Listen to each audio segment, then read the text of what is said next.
I retired in 2019, right before the pandemic. During the pandemic, started teaching. So I saw when I was hiring people the need for well-trained individuals, and that was what transferred my passion from doing to teaching.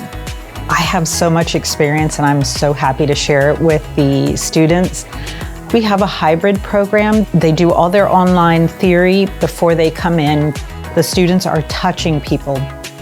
That's the job, right? So they need to practice that hands-on. Overseeing that they're doing it correctly is paramount. We offer a 300-hour program, which gives our students an extra hands-on time with doing facials, waxing, hair removal, makeup application, lash applications. I think my absolute favorite part is seeing the dream come alive for the student, that they come in here and they receive their license and they start working immediately.